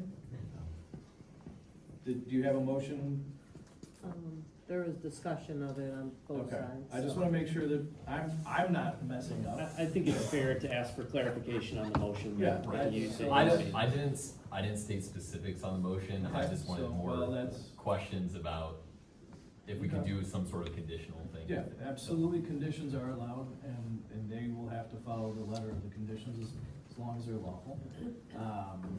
So let me hear the specifics of the motion, and then as long as it fits, you can get a second. I guess my motion would be to approve with the condition of ensuring that these water issues are addressed. I don't know if that's the proper motion to make, but that's what I feel. I would like that to be more specific. Well, if other people can add, I was you know, thinking, add their own. well, yes and no. I think the motion should be specific to, I guess, a little bit more narrowed down as to what exactly you wanna see. Do you wanna see it's approved as long as it meets the city engineer's recommendation to fulfill the water needs?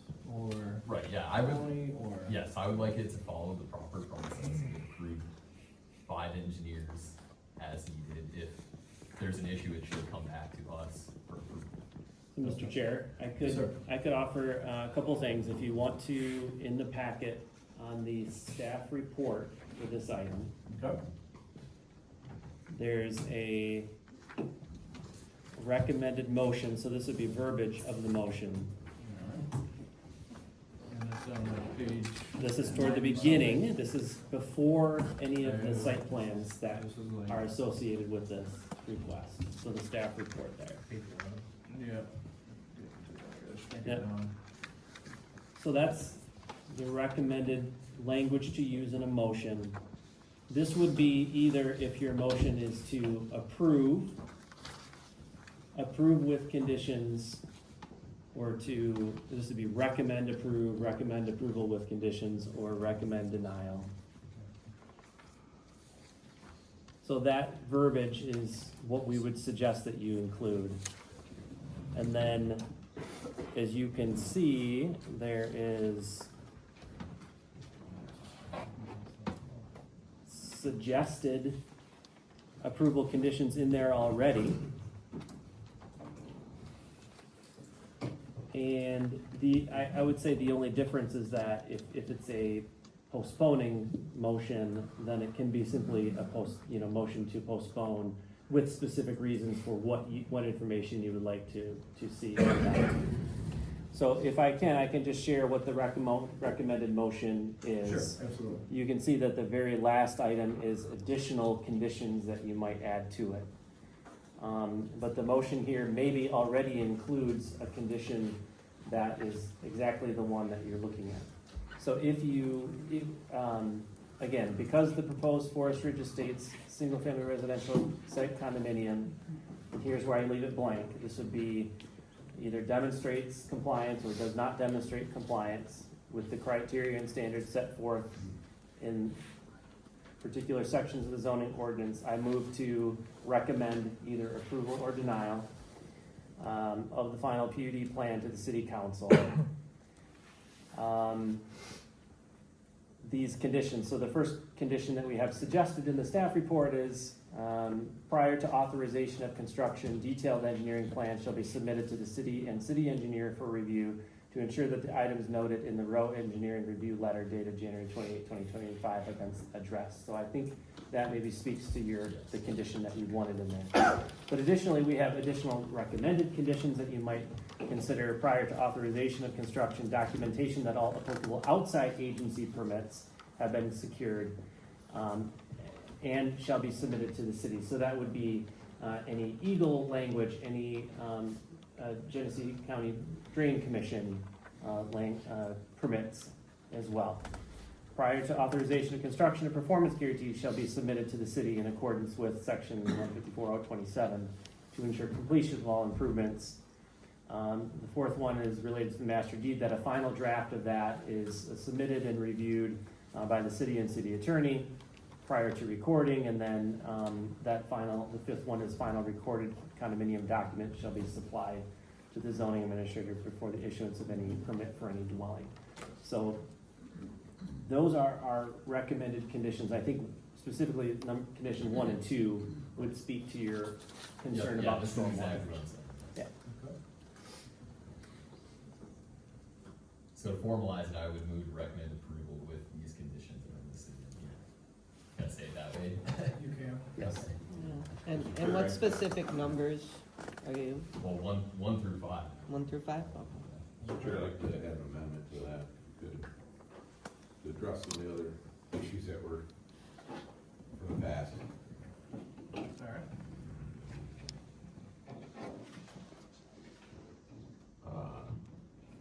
Off construction traffic, to use Laura Lane. Survey Laura Lane to be conducted before construction commences. Laura Lane to be maintained in the existing condition it is in presently during construction.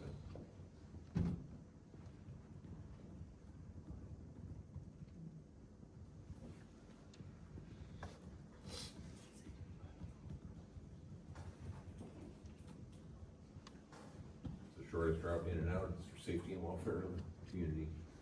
Do you accept those conditions with your motion? Yes.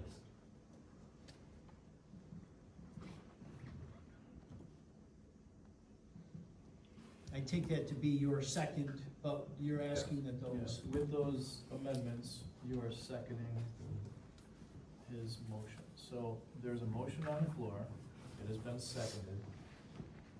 Everyone understands the motion that has been made. Is there any further discussion, anything else that you guys want to talk about with this?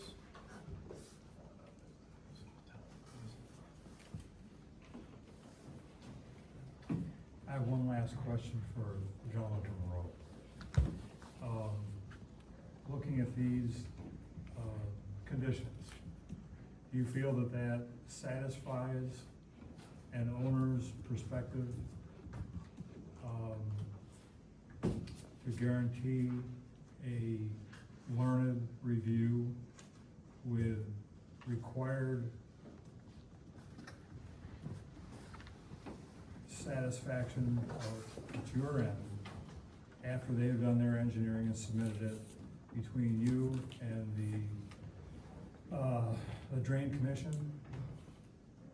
Do these points feel sufficiently robust to you to guarantee a satisfactory set of construction documents? Yes, I mean, it's the conditions that I put in my letter that I had to go through and approve the engineering plans to meet code. You know, I am not gonna approve something that does not meet engineering standards, meet the city codes, meet the county codes. I'm not gonna approve it. Fair enough. Thank you. Mr. Chairman, I have a question. Yep. If this motion carries, that does not necessarily mean that they will be building houses, correct?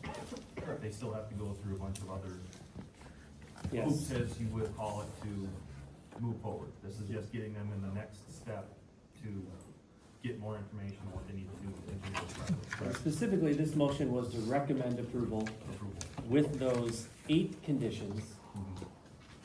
That motion will first go to city council, who can take final action on that. If city council also agrees and approves and maintains those 8 conditions and maybe adds their own, the next step would be the detailed engineering, and then that's when it gets again to the city engineer, county drain commission, and others. So this is just moving it along so we can actually Correct. get the information, the questions that everybody's been asking. Yes. And I'll note that's what I was confused about too at first. Thank you. You guys good down there? All right. Everybody good down at that end? All right. Sounds like discussion is done. Can we get a roll call vote, please? Hartranft, Yes. Hurst. Yeah. Steele, Yes. Kusar, Yes. Wines, Yes. Dick, Yes. Cox, Yes. Rogler, Yes. Rich. Yes.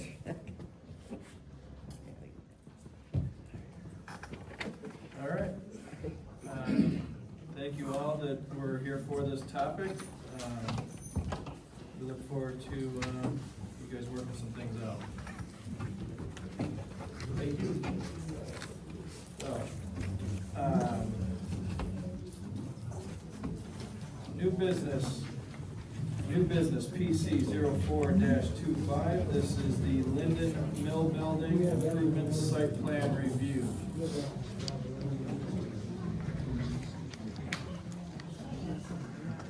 I believe it's in the 100. Way down your 158 is the staff report for this item. All right, if you guys could, please take your discussions outside. We still have a meeting to conduct.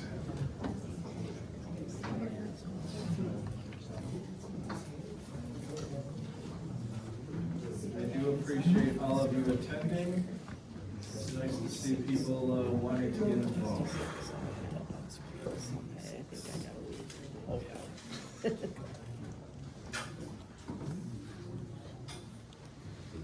All right. We are in the 154, 155.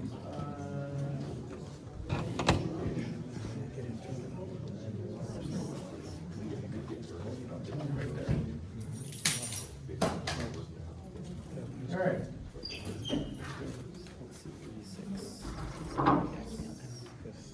C5. I probably don't need the microphone anymore, so. Oh, use it anyways. You still want it? Okay. I'll work it well. All right.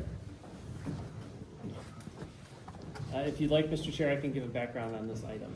I would love the background. Okay, so this is a final site plan that is in front of us for the proposed Linden Mills building improvements. This is a unique one in the sense that the City of Linden is the property owner and is the applicant in this case. This is the Linden Mills building, and the improvements that are proposed associated with the building. And we are taking it through the planning commission like any private property owner would need to come through the planning commission for this project to be reviewed and approved. This is, there's often a preliminary and final or a two-stage review process. We're combining, essentially we have all the details in hand to be able to present to you at the final site plan review stage. The property, this is 2.32 acres in size. The address is 201 North Main Street. This is the Linden Mills building, Linden Mills Park here as well. So the city has been working through a process toward rehabilitation of the Linden Mills building for a number of years. The city has received state funding to help assist with this project. So there are a number of interior improvements proposed to the building, essentially rehabilitation activities, and I'll let the representative here, the architect, maybe share more details about it. It will include an addition to the west side of the building. That addition is proposed to accommodate a new elevator and fire stairs. And there will be some exterior improvements to the building as well. And there are going to be some site improvements. Not many, but some limited site improvements to include some new steps on the east side of the building, replacing some stairs, a new loading and unloading area on the west side of the building, a new screened enclosure for a dumpster or trash enclosure to be placed there, a new transformer pad and mechanical equipment within a screened area as well, a bike rack, some minor storm sewer infrastructure improvements, and then other minor improvements associated with the site. So we did provide a review letter. You can see the plans in the packet as well. There were just a couple of items that I wanted to bring to your attention here. So just one thing to note, and the plans that you have in front of you, the architect sheets were not signed and sealed. We know that the architect will be able to take care of that, so that's just kind of a note for the architect to make sure that the final plans, the approved plans, are signed and sealed. With regard to the transformer pad and mechanical equipment area, I just want to make sure that the plans, it says it'll be screened with a wood fence. Let's just make sure we understand what the height of that fence is, the style of the fence, wood picket, whatever it might be, and the footings to be included there. And then just so you're aware, the current building is 44 feet 5 inches in height. That's measured from grade to kind of the midpoint between the peak and the eaves. This property is located in the Central Business District. The Central Business District allows maximum height of 40 feet. So the building is slightly higher than what our current ordinance would allow in this district. The addition is going to maintain that same height. And so that means that the addition, in order to approve that at 44 feet 5 inches, it will have to go to the zoning board of appeals to get a variance. So that's not your jurisdiction here, planning commission, but I did want to let you know. And so that would be if we were willing to approve this, it would be a condition of approval that a variance would be obtained for the height of the addition. Other than that, the plans are in, good shape. I've done a detailed review. It provides all of the necessary information, and just, really just the wood screening fence, a little bit more information about that, just to make sure that that's shown on the plans is all that I have. So if you have any questions for me, I'd be glad to try and answer them.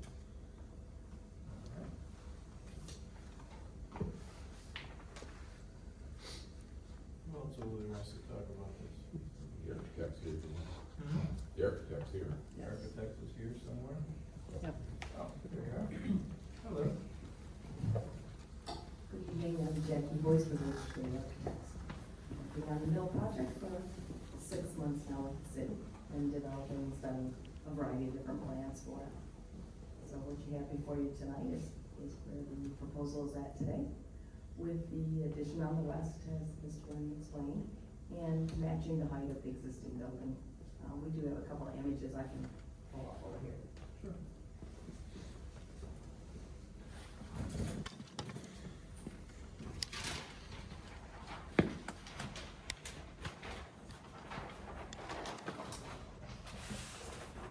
You're all familiar with the site plan of the mill and the addition at the west end, matching the width of the building and matching the height of the building.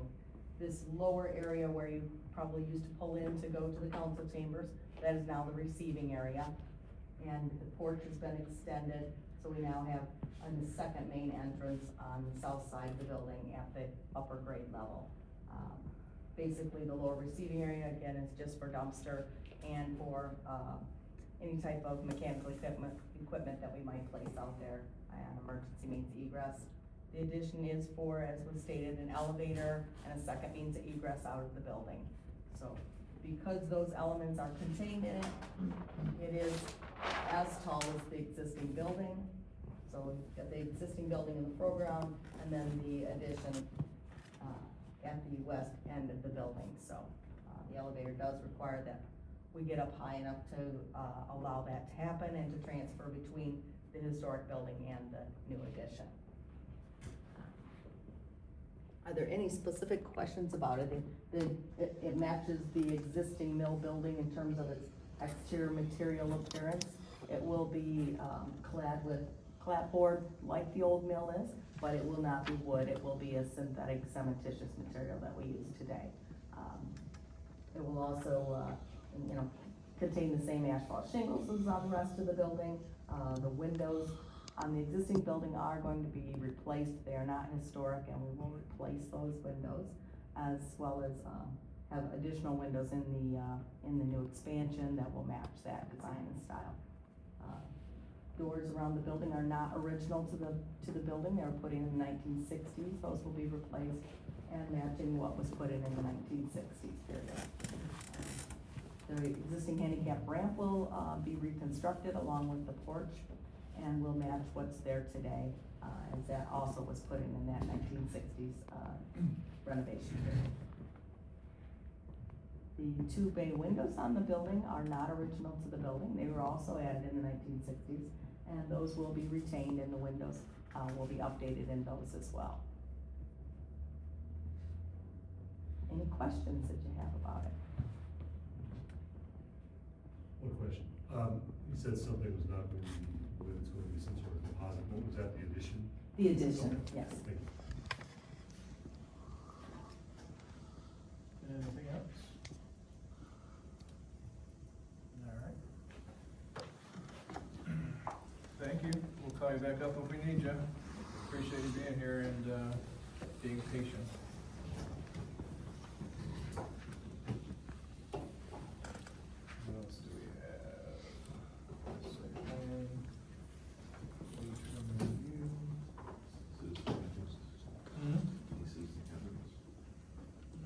I think they're gonna come up if they want to. Any citizens want to make any comments or state any concerns for this subject matter?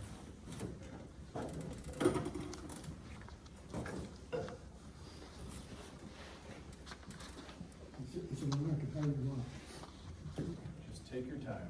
Good evening. Pete Moss, I'm the president of Linden Mills Historical Society.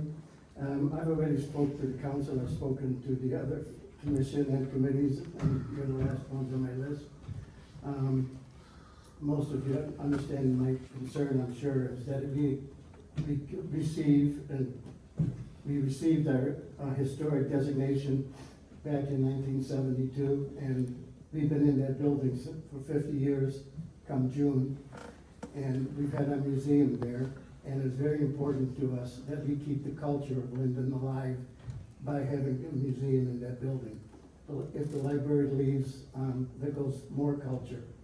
So this is a very big concern of ours. I mean, we're thinking of the youngsters in this town, we're thinking of the generations to come in the future. I'm really not prepared to talk much about this, so I'm kind of just mumbling on, but I want you to know I'm very, very concerned, and I'm speaking for the entire Historical Society, that we are very concerned. We have to keep our historic designation. And we are on the National Register of Historic Buildings. We were the very first historic building in Genesee County to be on that register. And I think it's very important that we keep that building historic, not just on the outside, but also on the inside. That's why our museum is very, very important to us. We put a lot of time and effort and money into it. So, thank you. Thank you.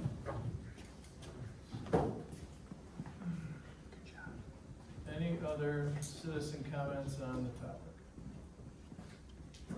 Mike Dietz, 408 Lindenwood again. Hey, people have brought up to me, so I'll bring it up here. Can't we make the addition look a little bit more like the old one? Why can't the canopy match the continuation instead of a step down? Wouldn't it look more natural if there was another window, even if it was fake? But it looks odd. Looks like you put an addition up, like a sore thumb on the end of the building. Something to smooth out the additions on the front view. Thank you. Ask Jackie if she would like to comment on that. There's a specific reason. Would you like to come back up and address the comment? The addition does specifically look like an addition to the building. You're following the Secretary of Interior guidelines for historic preservation. We never want to fool anyone into thinking that that was part of the original historic building. So it's very important that we do have some characteristics that define it as different from the rest of the building, and obvious that it was an addition to the building. In terms of that porch, and you see the red roof and then you see the gray roof, that's not a final decision yet, but the historic photos tell us that the porch originally had a metal roof on it, and so we are looking at the possibility of putting a metal roof back on the original porch. Again, the addition porch does not match it for those specific reasons, so that it stands out as a modern addition to this historic building. Okay, thank you. Mr. Chair? Yes. I do want to mention, and correct me if I'm wrong, but this did appear before the Historic District Commission, who has the jurisdiction really for the design, colors, materials, and they're responsible for ensuring that, in their opinion, it does meet the Secretary of the Interior standards for historic buildings. And that did receive approval last week from the Historic District Commission. Very good. Thank you. I have a question related to that. I saw that there was some state of Michigan funding used for this, so did this have to be reviewed by SHPO at all to get approvals for any of this? I'm just curious about that. So the grant is through Michigan Economic Development Corporation, which SHPO is housed underneath of them. It did not have to go through a full section 106. However, we still have to follow the Secretary of Interior standards, and that's exactly what our HDC did, so. Yep. I'll give a more thorough report in a moment here when we get the commissioner comments and reports. But I am the liaison to the Historic District Commission, and it is correct that we did vote and pass to accept as submitted the design you see tonight.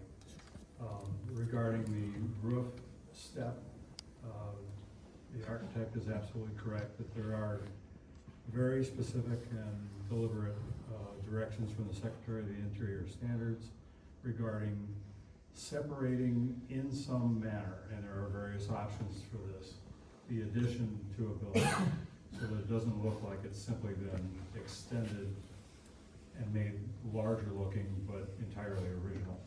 She's achieved that with a vertical trim piece between the existing siding to remain and the new siding, which will match in terms of its exposure, meaning the horizontal lines you see in the lap siding.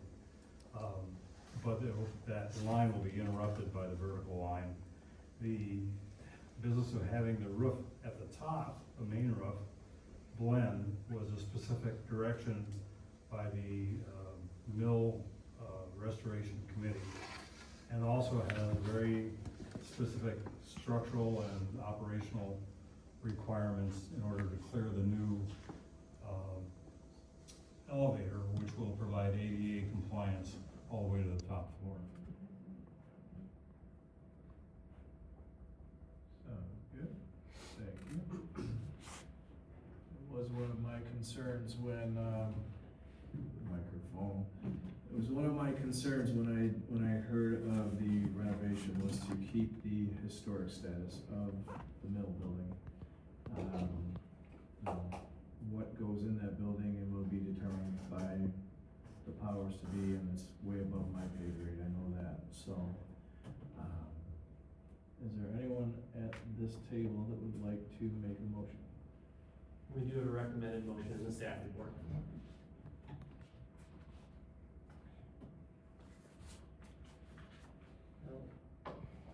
Mr. Chair? Yes, sir.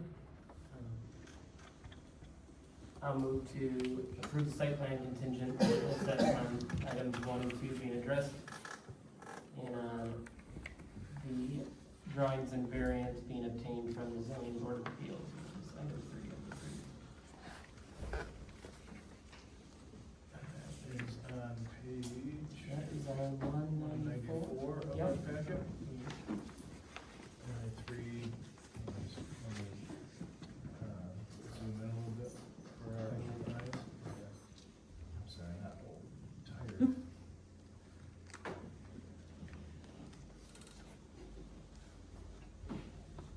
All right, so page 194 shows the 3 contingencies with the motion being made. I will second that motion.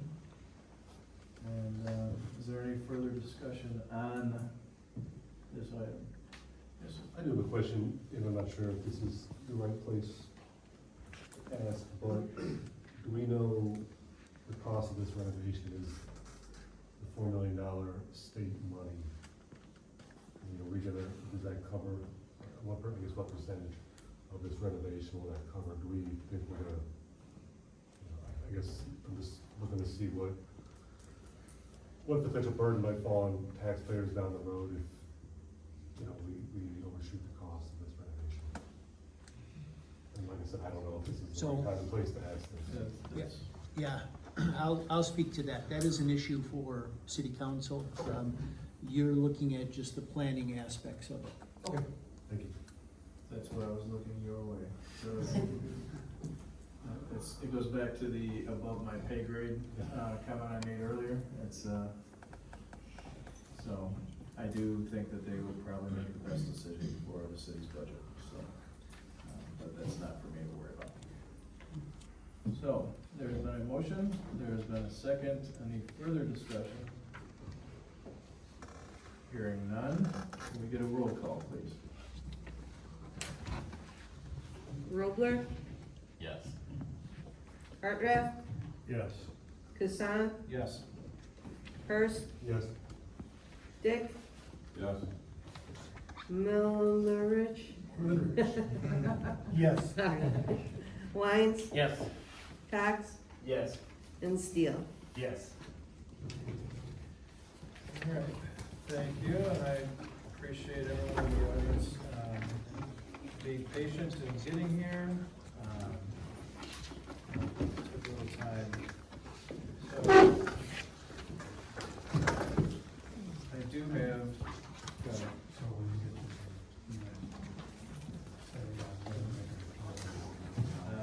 the commissioner. Yes.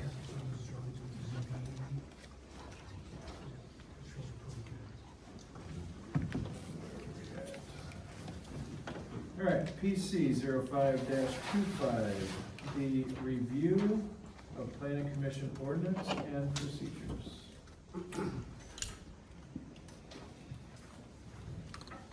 Mr. Chair, Planning Commission, so we added this item. So we had looked at our Planning Commission ordinances that's included within our zoning ordinance and bylaws.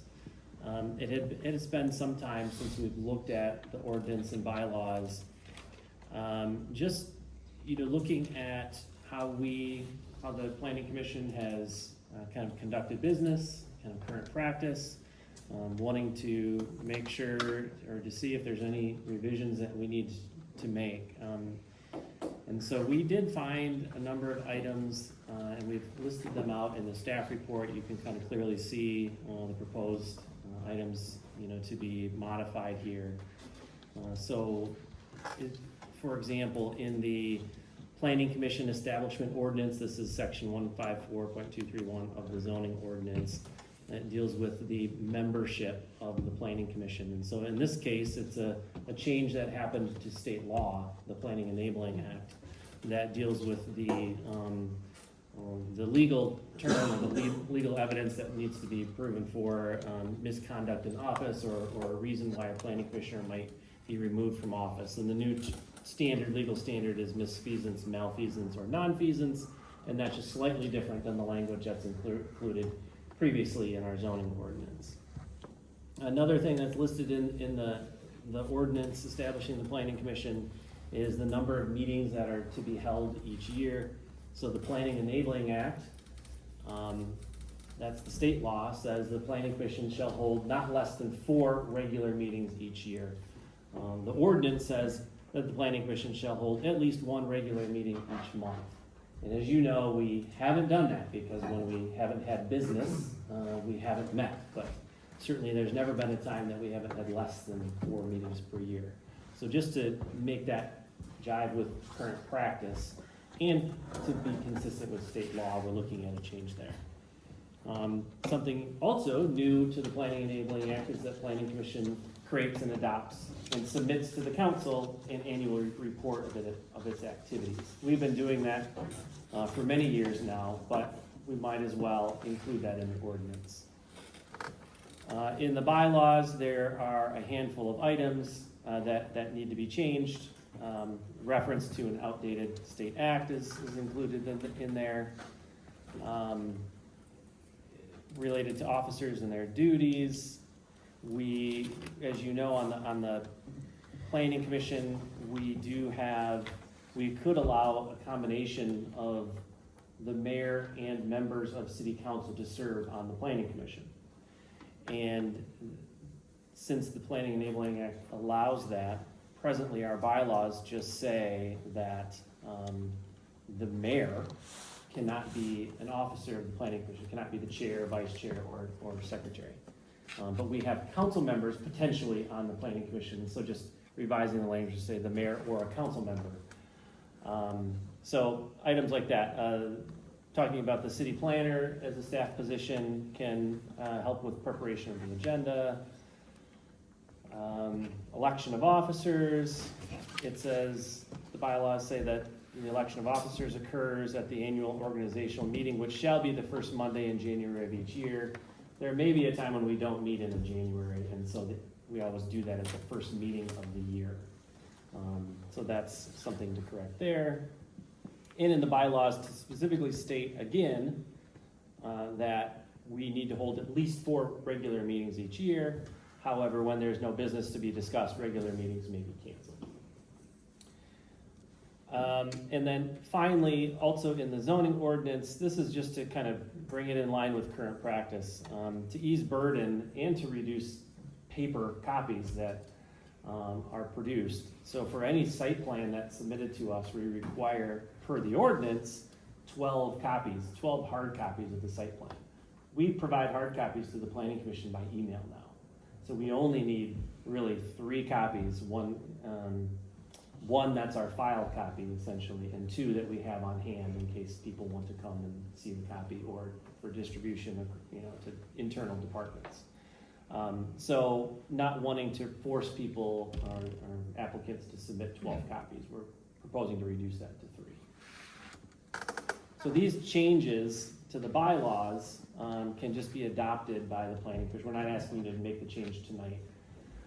The changes to the zoning ordinance require a public hearing.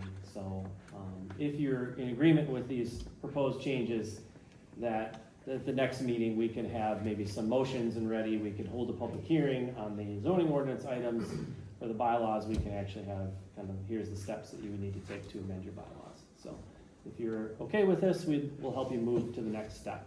So the next time we meet, we'll have additional information. All right. Thank you. Any other discussion on this right now? Do we want to move forward and get this thing out there for public notice and move forward with this? What are you guys' thoughts? It's been 13 years since we've amended bylaws. My name is still on this chair, so it's about time we look in. I have zero problem moving forward. I just figured we would get the consensus here. Proposed changes make sense. Yeah, I agree. Everybody good with it? Yep. All right, so let's move forward and make the necessary public announcements, and we can put it on our next scheduled meeting. Sounds good. Thank And you. we do have some unfinished business from the last time that we probably didn't add tonight because of, we knew that was gonna be late. Exactly. Yes. So, yeah. Yes. All right, so we're good with that, that new business topic. We do have, at least one commissioner report, and that is John with the Historic Commission. Go ahead. I don't know if it's on or not, or needs to be. I'll try to speak up. So I have been serving as the liaison to the Historic District Commission. At the meeting on the 29th, Joel Pounds requested that he be relieved of that duty as chairman of that commission, and I agreed to, was nominated, seconded, and voted into that role. So I now serve not only as liaison, but as chairman of that commission. Let's see.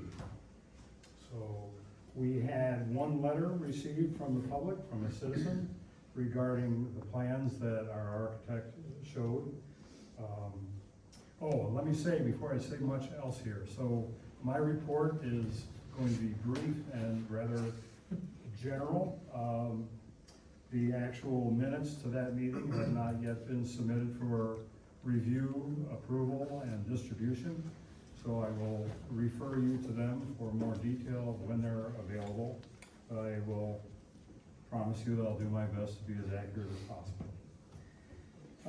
One letter was received by the city regarding the proposed addition, and Jackie addressed those issues, and I'm sure that will be represented in minutes. Let's see. We had 5 citizens who spoke at the microphone.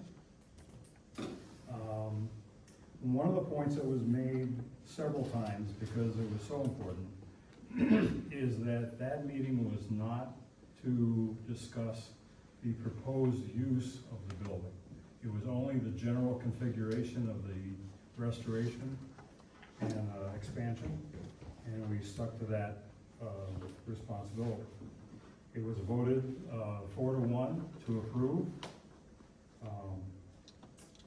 And the only issue that came up, and I think it's worth mentioning, is that the structural engineering drawings for the first floor, and I see that they're also on their general notes on S01, speak that the floor capacity was at 100 pounds per square foot. that's important because typically, according to, if you were gonna build a brand new library, the state,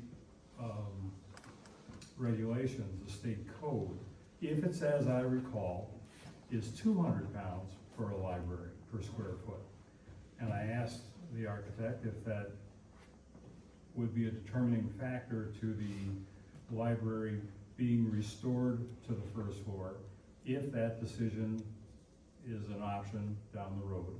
And she said no, because the library is kind of unique in its capacity and in its use, that the existing fixtures and furniture and contents of the library as they are now could be restored back to the first floor if we so chose in the future, even though it's rated for 100 pounds per square foot. I think that's sufficient. End of report. Thank you, very nicely done. Any other commissioner comments or reports? Busy the sign group there, Brian, everything good? Let's see, we had one, we did meet already this year. Oh, look at you. We are, we're very efficient. Sloan says changing up the sign. Added, moved, deleted a brand, added a brand. There you go.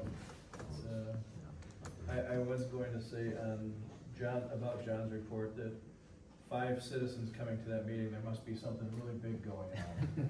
Because I've been to some of those meetings and I think there may be 5 citizens that come to those things outside of the board in a year. So for 5 to show up at one meeting is pretty darn good.